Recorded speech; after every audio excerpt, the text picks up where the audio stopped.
We have a good question from Andy in New York who asks, as memorable .com domains become more expensive, more developers are choosing alternate new domains like .io and .im, which Google geo-targets to small areas. Do you discourage this activity?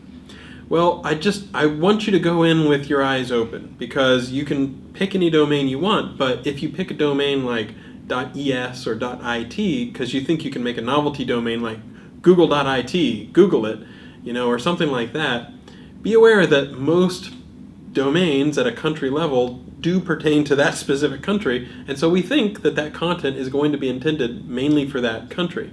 So I got a great question from someone who wanted .li to stand for Long Island, and we looked into it, and .li is Liechtenstein. And the fact is, it's in active use. A lot of people are using it. It was very clear that the intent for .li is overwhelmingly Liechtenstein. So if you change the intent and you make it about a region like Long Island or something like that, then you're sort of doing a disservice to that country code top-level domain. Now that said, there are a few country code top-level domains that are sort of generic because, for example, .io stands for something related to the Indian Ocean, but there were very few domains that were actually relevant to that, and a lot of startups were using it, and it was something that was really much more applicable to the entire world.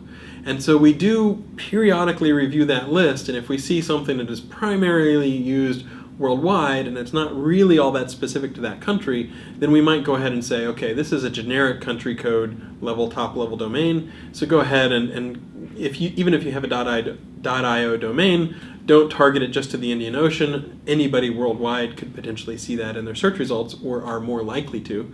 But I wouldn't necessarily count on, given a certain domain, it'll certainly be generic or something like that. We do provide a list of those generic country code top-level domains, and we'll provide a link to that in the description for this video.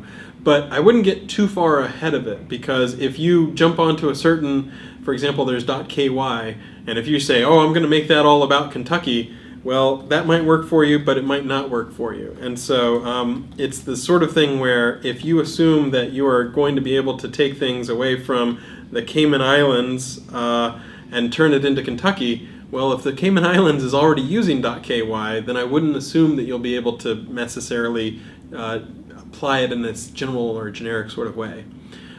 So that's just a little bit about country code domains. I wouldn't get too far ahead of yourself, because if you go and pick a really weird novelty domain that nobody else really uses and mostly is used by this other country, we're still probably going to assume it's most relevant to that particular country.